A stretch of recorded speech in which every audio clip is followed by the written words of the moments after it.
mi experiencia como voluntario al estudiar la Biblia con las personas, me encuentro con una verdad grabada en los corazones de los hombres con los que me ha tocado participar. Pienso yo que no es distinto con las mujeres, porque de alguna manera se nos ha grabado una verdad bueno, no es una verdad, un pensamiento, y ese es un pensamiento falso. Y ese pensamiento es que necesitamos de alguna manera ser una persona lo suficientemente buena para que Dios me vea con agrado. Todos aquí necesitamos que mejorar, porque estamos en un proceso de cambio constante. No eres la persona que deberías ser, pero no eres la persona que eras. Siempre estás en un constante cambio. Eso, en la palabra de Dios, a ese proceso se le llama santificación. Pero nosotros quisiéramos vernos, y las personas que están a nuestro lado, quisieran vernos como personas o como una obra terminada. Y eso no ha sucedido.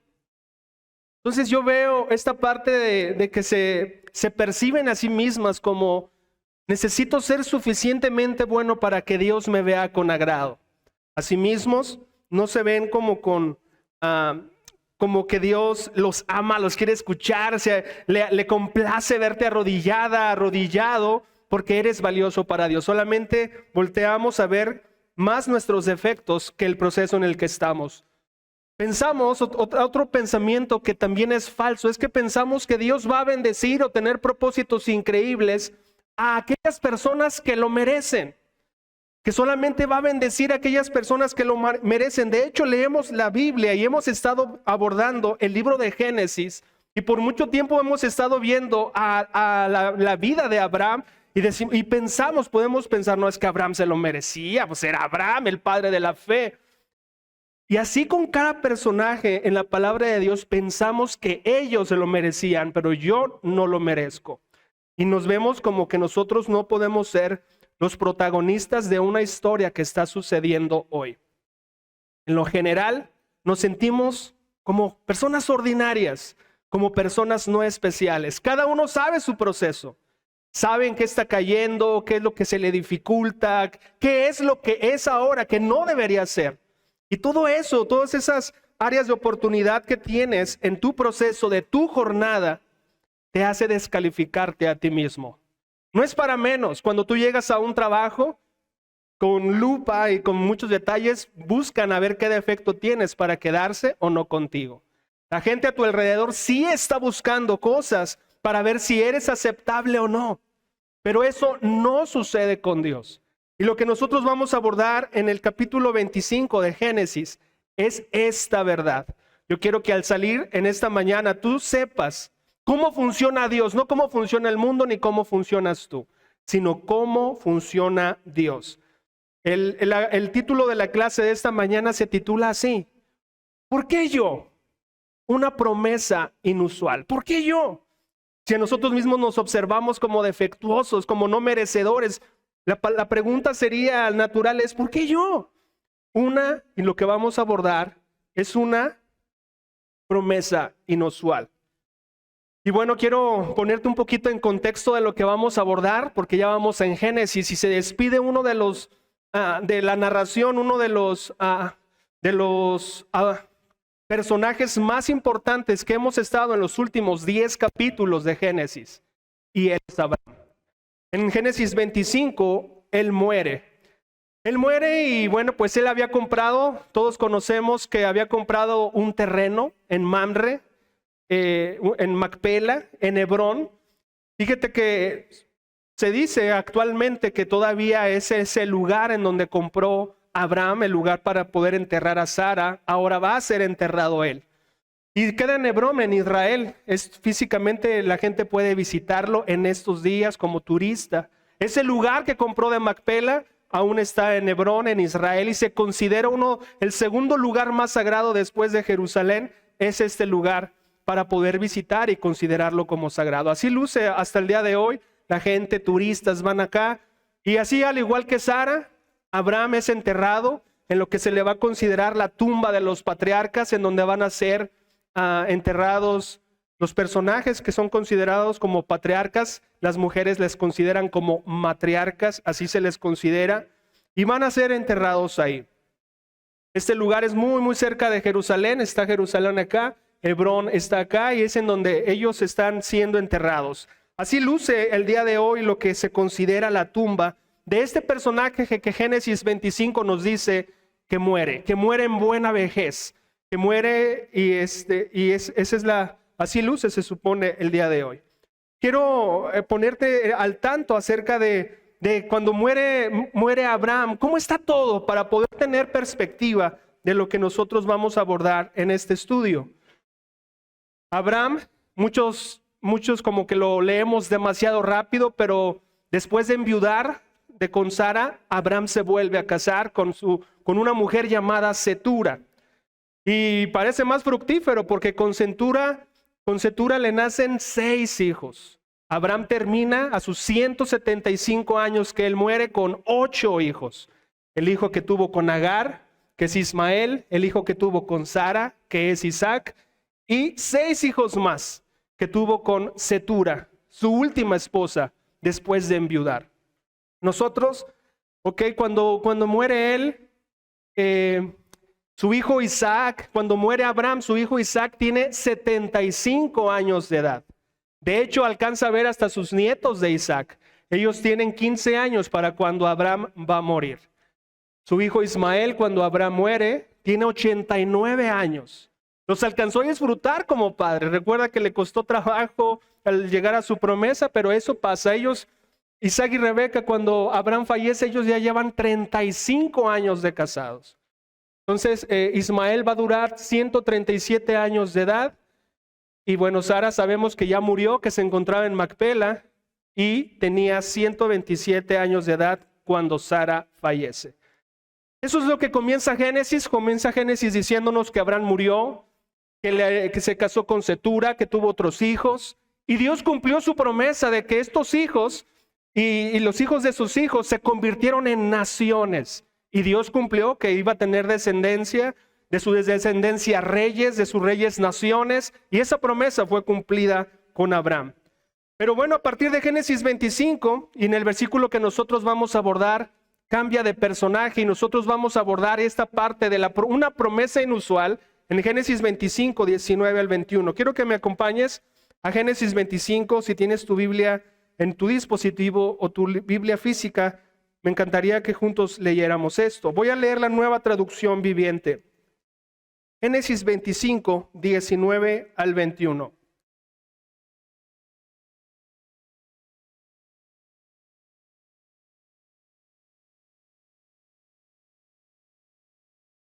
Génesis 25, 19 dice lo siguiente.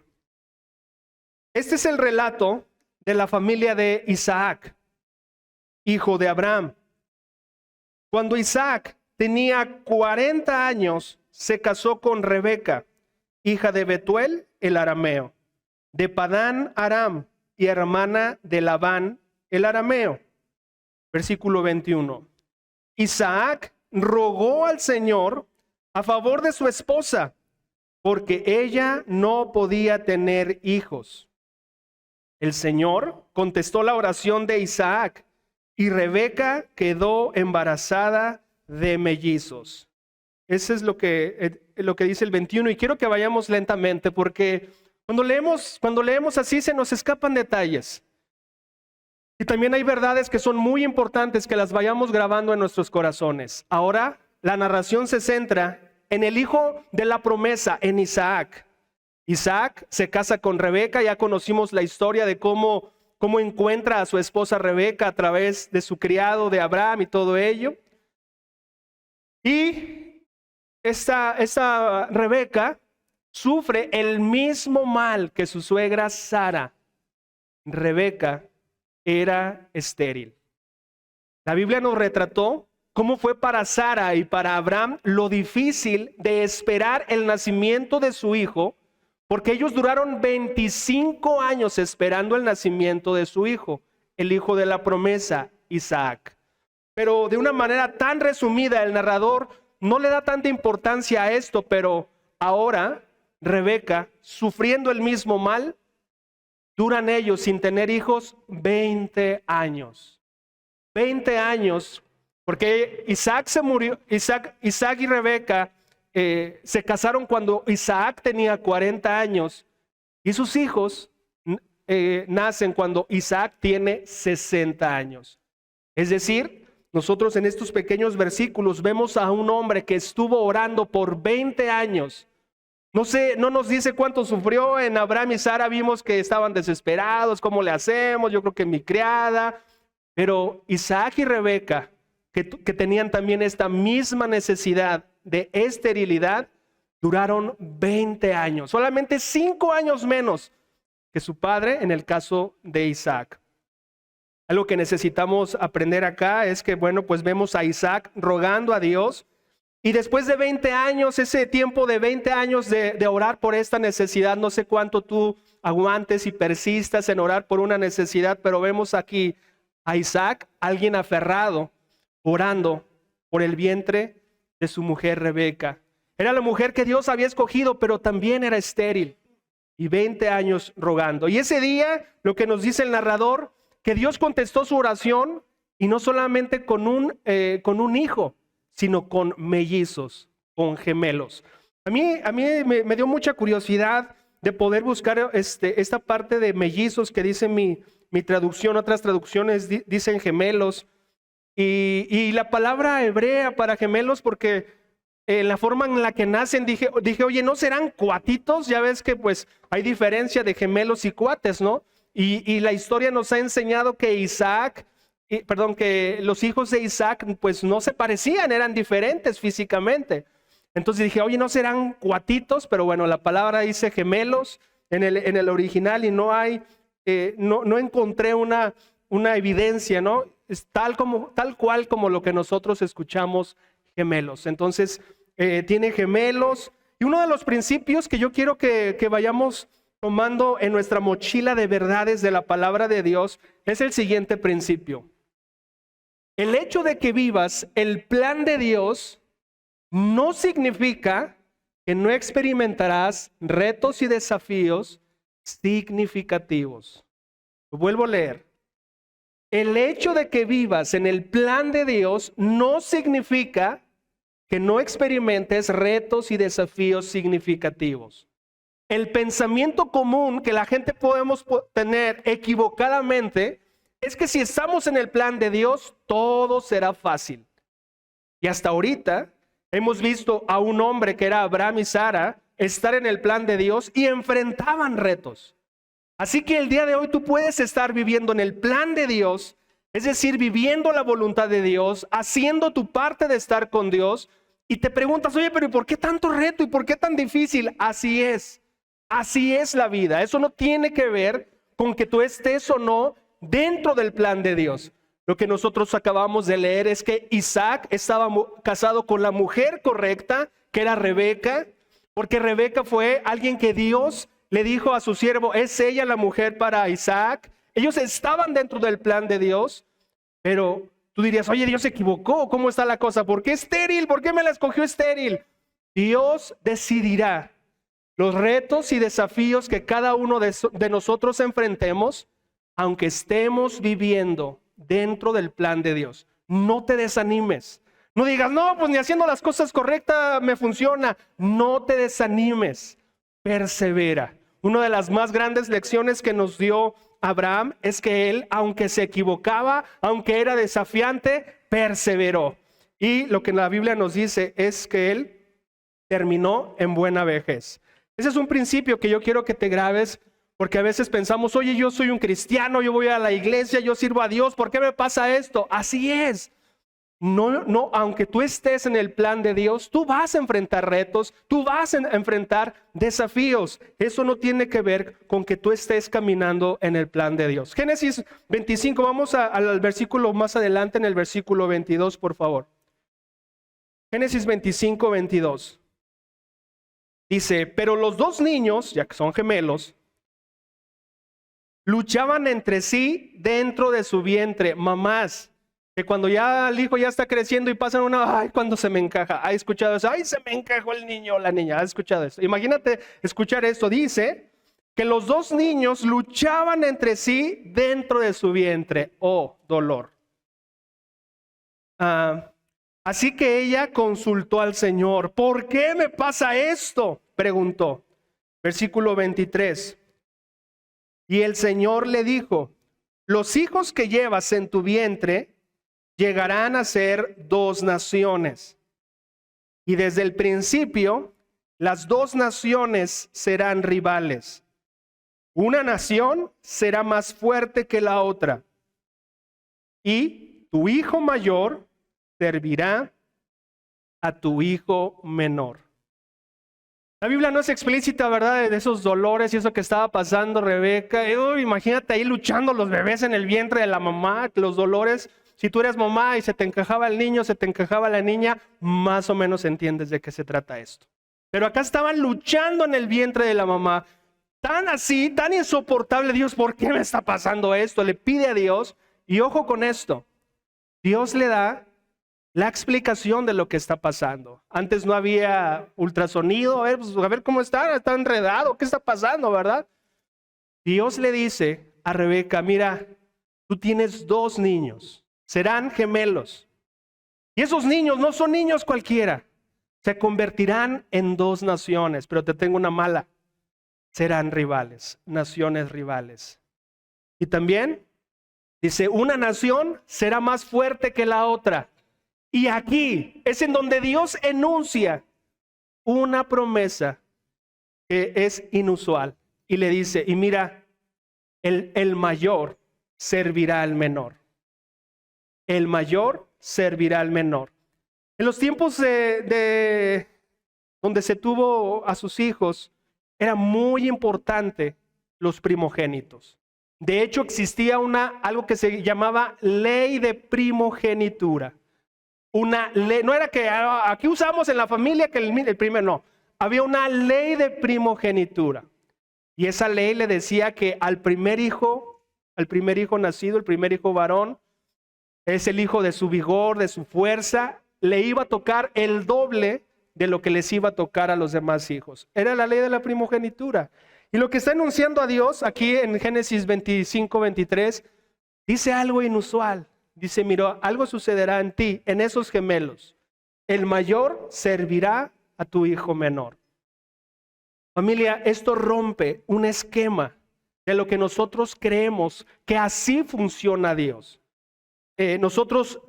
Para nosotros funcionamos en la lógica, funcionamos en lo normal, en el merecimiento, en el que pues tiene que ser el hijo mayor, se lo merece. Y aquí nosotros podemos ver que Dios rompe con toda idea y todo límite. Y Génesis 20, yo quiero que tomes nota y lo subrayes en tu Biblia, porque Génesis 25, 23 enuncia lo que va a suceder en toda la historia de Isaac. Ellos van a estar siempre metidos en esta situación, siendo rivales. El mayor, una nación será más fuerte que la otra, y el hijo mayor va a servir al hijo menor. Aquí también es una de las cosas que quiero grabarte como una verdad de Dios, es que las promesas de Dios se aplican a su manera. Las promesas de Dios se van a aplicar a su manera, no a la lógica, no a lo que diga la cultura, no a lo que diga la razón, sino a su manera. Y siempre, siempre el cumplimiento de las promesas de Dios se caracterizan por la gracia, de darnos a los que no merecemos los más grandes regalos. Eso quiero que tú te lo puedas grabar. ¿Por qué? Porque caminamos en este sentido, que Dios solamente va a bendecir o tener propósitos increíbles a personas que lo merecen. Pero Dios no se mueve así. Dios bendice y sus promesas son como Él quiere. En lo general nos sentimos ordinarios o no especiales, pero Dios se manifiesta así. Yo quiero que vayamos a Primera de Corintios, por favor. Primera carta de Corintios 1:28. Primera de Corintios 1:28.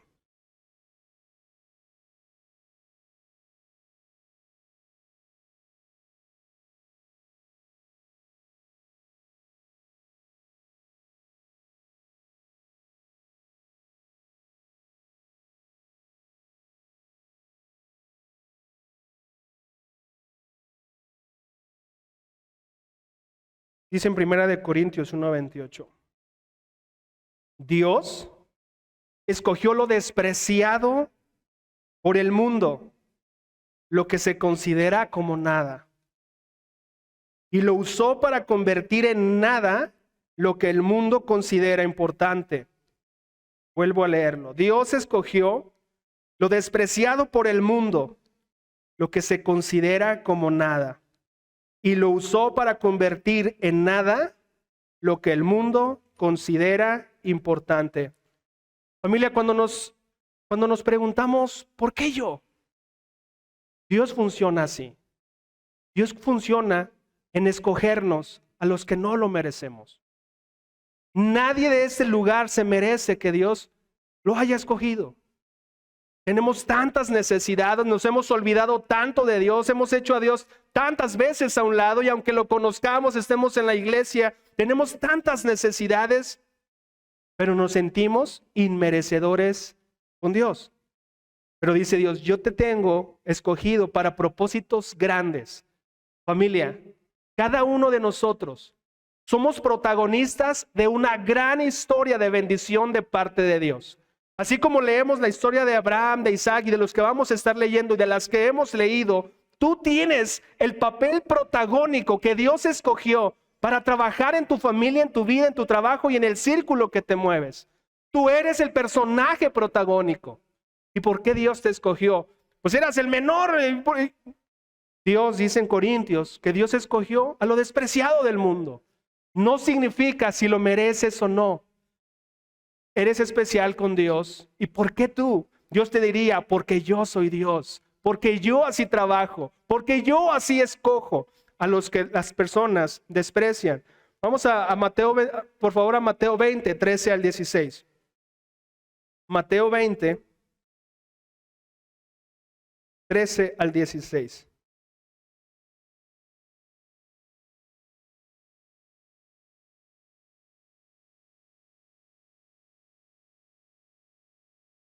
Mateo 20, 13 al 16. Si gustas tú apuntarlo, es toda la parábola desde el 1, pero por efectos de tiempo vamos a leerlo desde el versículo 13. Es una parábola que seguramente ya conoces, has escuchado. Dice, él le respondió a una de ellos, amigo, no he sido injusto. ¿Acaso tú no acordaste conmigo que trabajarías todo el día por el salario acostumbrado? Versículo 14. Toma tu dinero y vete. Quise pagarle a este último trabajador lo mismo que a ti. ¿Acaso es contra la ley que yo haga lo que quiero con mi dinero?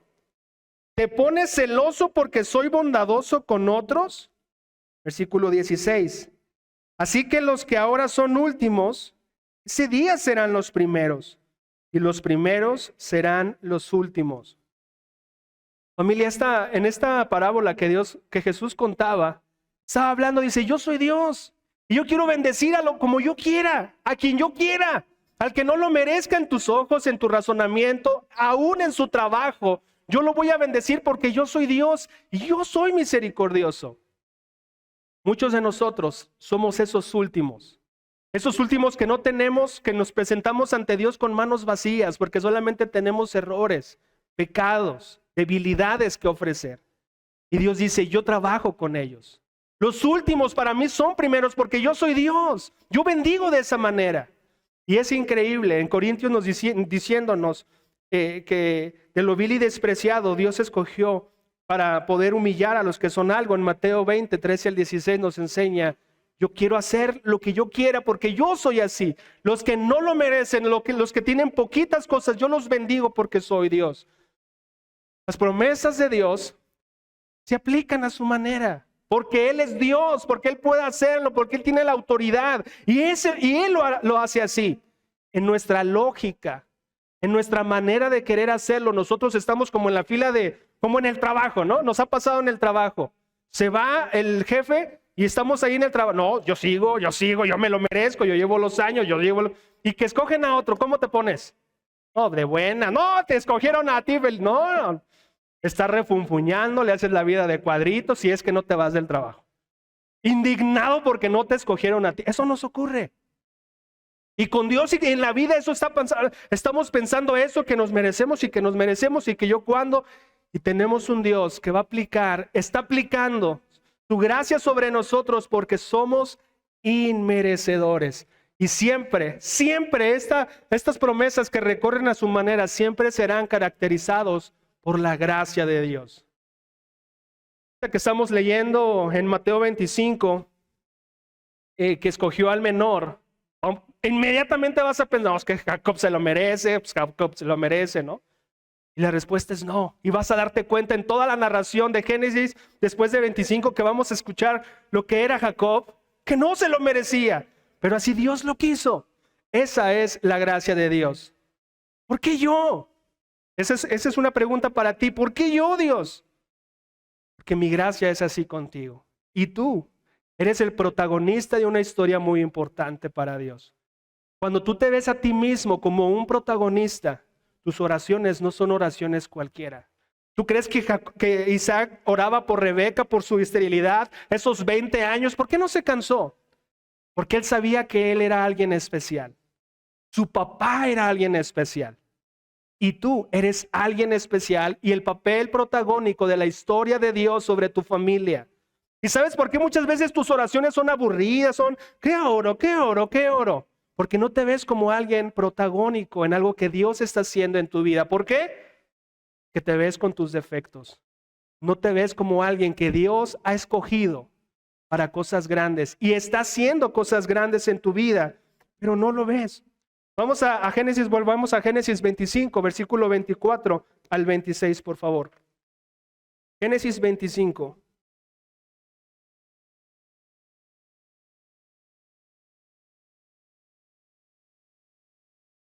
En el versículo 24. Cuando le llegó el momento de dar a luz, sin ultrasonido, dice acá, Rebeca comprobó que de verdad tenía gemelos. Lo comprobó, qué bueno, Rebeca. El primero en nacer era muy rojizo y estaba cubierto de mucho vello, como un abrigo de piel. Por eso lo llamaron Esaú. Esaú significa rojo. Dice lo siguiente en el 26. Después nació el otro mellizo, agarrando con la mano el talón de Esaú. Por eso lo llamaron Jacob. Isaac, aquí es donde te digo, Isaac tenía 60 años cuando nacieron los mellizos. Aquí te das cuenta que se casó a los 40 y a los 60 tienen a los gemelos. ¿Ok? Pues lo que nosotros podemos ver es que también en esa promesa que Dios le dio, que mira, van a ser 2 hijos, 2 naciones, serán rivales, será una más fuerte que otra, y el mayor servirá al menor. Algo que Dios no le dijo, a diferencia de otras cosas, es que no les puso nombres. Los nombres se los ponen ustedes deciden, y que le nacen. Uno güerejo al punto de pelirrojo, Esaú, el mayor. Nosotros conocemos a los gemelos de Pati, ¿verdad? Ellos nacieron 5 minutos de diferencia, pero agarrado del talón, ¡vámonos! ¿Cómo se agarró? No lo sé. Fue algo muy especial, no agarrado del talón, yo no me imagino ahí la escena, más que la partera y cómo se dio la cosa, ¿verdad? Pero agarrado del talón y también por el nombre, por esa acción. Hay tíos, Vicente nos ha compartido que un tío así casi lo ve y se llamará así, ¿no? Porque ve características de los sobrinos y de todos y les pone por su característica. Así se me figura esta escena, es güerito, pelirrojo, se llamará Esaú, que significa rojo. Y Jacob, porque está agarrado, dice el que agarra el talón o usurpador. Eso significa la palabra Jacob. Yo pienso que es la primera, usurpador lo vamos a ver más adelante, pero Jacob significa eso, el que agarra el talón. Vamos a ver el versículo 27 al 34 de Génesis 25, por favor. Génesis 25, 27 al 34. Los muchachos fueron creciendo y Esaú se convirtió en un hábil cazador. Él era un hombre de campo, pero Jacob tenía un temperamento tranquilo y prefería quedarse en casa. Este versículo 28, papás, es sumamente importante. Y lo puedes subrayar, papá, subrayalo. Dice, Isaac amaba a Esaú porque le gustaba comer los animales que cazaba. Pero Rebeca amaba a Jacob. El que un papá tenga a alguien favorito es la rivalidad entre hermanos. El que un papá tenga un hijo favorito es seguro que los hijos van a tener rivalidad. ¿Qué se están peleando? El amor del papá que siente que no lo ama. Entonces eso es seguro para la rivalidad. Dice que que Isaac prefirió a Esaú porque se identificaba, era de acá de campo, le gustaba todo esto.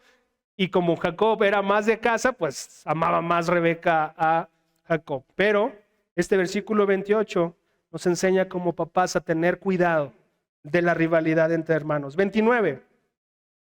Cierto día, mientras Jacob preparaba un guiso, Esaú regresó del desierto agotado y hambriento. Esaú le dijo a Jacob, me muero de hambre, carnal hermano, como le haya dicho. Dame un poco de ese guiso rojo. Así que Esaú obtuvo su nombre. Perdón, Esaú significa velludo, me equivoqué. Esaú significa velludo. Así como Esaú, me muero de hambre, dame un poco de ese guiso rojo. Así es como Esaú obtuvo su otro nombre, Edom, que significa rojo. Muy bien, respondió Jacob. Pero dame a cambio tus derechos de hijo mayor. Mira, me estoy muriendo de hambre, dijo Esaú. ¿De qué me sirven ahora los derechos de hijo mayor? Pero Jacob dijo, primero tienes que jurar que los derechos de hijo mayor me pertenecen a mí.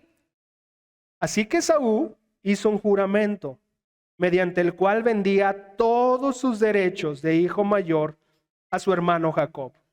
Versículo 34. Entonces Jacob le dio a Esaú guiso de lentejas, ese era guiso rojo, y algo de pan. Esaú comió y luego se levantó y se fue. Así mostró desprecio por sus derechos de hijo mayor. Mira, no sé si Rebeca le contó a su hijo favorito que Dios le había revelado algo. No sé si Rebeca le dijo, hijo, ¿sabes qué? Cuando tú ibas a nacer, te andabas peleando desde el vientre. Pero me llamó algo la atención, hijo. Dios me dijo que mi hijo mayor serviría a mi hijo menor. Y ese eres tú. Pero tenemos un problema, hijo. ¿Cómo va a ser esto? Porque la ley de la primogenitura se aplica. ¿Qué vamos a hacer? Yo no sé, pero de alguna manera Jacob estaba pensando, ¿y cómo la voy a hacer? ¿Y cómo la voy a hacer? ¿Y cómo la voy a hacer? Y aquí se encontró una oportunidad. Ojo, esto que nosotros estamos leyendo y lo que decía Génesis 25-23, que el mayor servirá al menor, no lo está diciendo por esto. Lo está diciendo porque Dios así iba a fluir su promesa. Lo que nosotros estamos leyendo es como cuando Abraham y Sara dicen, oye, ¿qué te parece que nazca a través de Agar? Está forzando algo. Esto que está ocurriendo con Jacob no es el plan de Dios. Simplemente es lo que está sucediendo.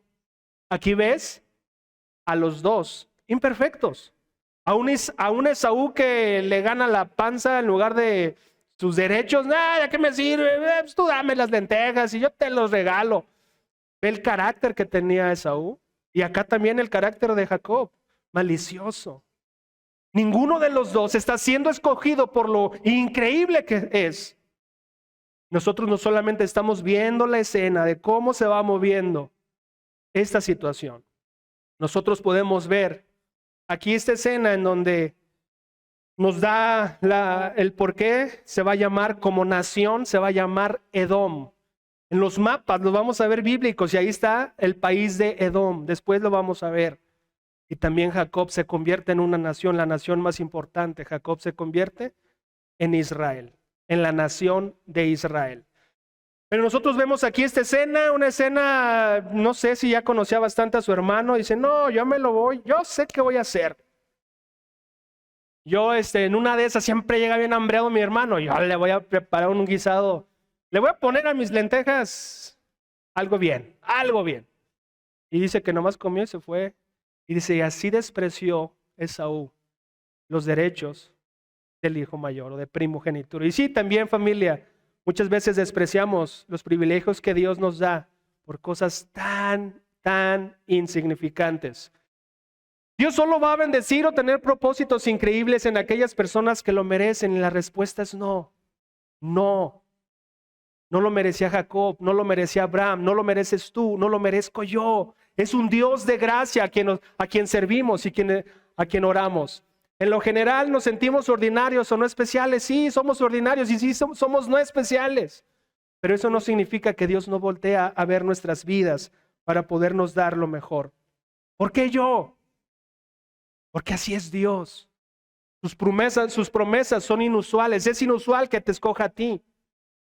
Tú piensas, oh, sí lo merezco. No lo mereces. Así es Dios. Y tenemos que honrarlo, darle gracias, alabarlo. Y cuando estemos de rodillas, cuando estemos leyendo su palabra, conociéndolo, tenemos que estar tan agradecidos. Porque en nuestra incapacidad, Dios ha fijado su mirada en nosotros. Oye, Fer, pero ¿cómo es que ha mirado su mirada en mí, Dios? Por eso estás aquí. Por eso sabes que hay Dios, por eso hay fe en tu corazón, por eso crees en Jesucristo, porque Dios ha puesto tu mirada en ti. Quiero que terminemos con una última escritura en Romanos, por favor, Romanos 9, 10 al 16. Vamos a la carta de Romanos, capítulo 9.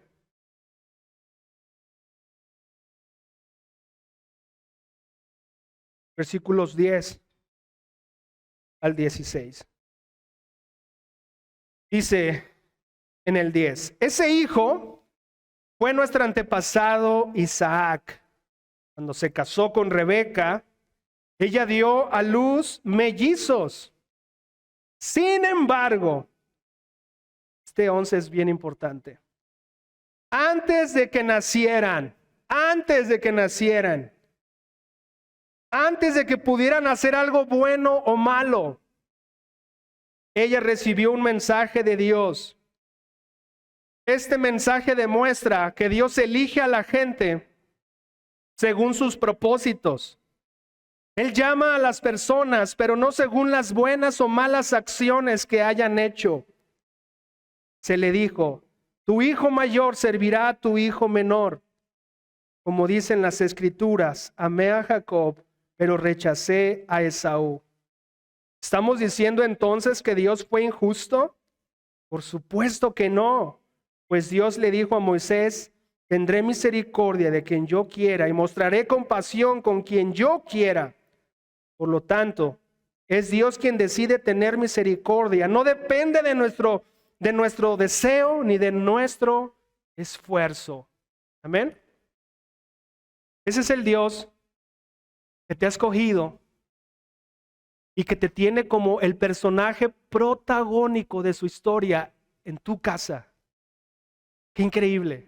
Eres afortunada y eres afortunado. Tienes un Dios que no ve tus acciones, que no ve tus logros, tus medallas, porque así no es Dios, sino te ha elegido porque Él así lo ha escogido. Y merece tu respeto, tu adoración, tu agradecimiento, tu fidelidad. Y Él te va a dar las victorias que tú necesitas. ¿Por qué yo? Una promesa inusual. Porque así es Dios. Acompáñame en una oración, por favor. Todopoderoso que estás en el cielo. Vamos en Génesis 25, en el estudio de este libro, Señor, y hemos visto solamente personas imperfectas, cubiertas por tu gracia. Eso en lo personal a mí me anima mucho, Dios, porque yo puedo reconocer en mí muchas necesidades.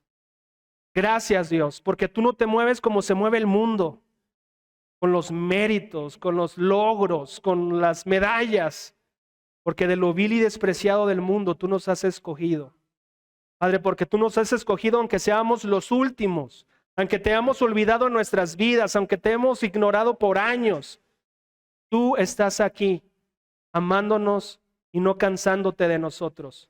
Gracias, Dios, porque con Jacob nos enseñas que tú te mueves de manera inusual, escogiendo al que no lo merecía, al menor. Y eso nos enseña a nosotros que tú nos escoges aún cuando no lo merecemos. Muchas gracias por ese amor, Dios. Gracias por tenernos como protagónicos de una historia increíble en nuestras vidas. Anímanos cuando estemos orando. Recuérdanos lo importante que son nuestras decisiones. Escuchar tu voz en tu palabra. Muchas gracias y te pedimos y oramos todo esto en Cristo Jesús. Amén.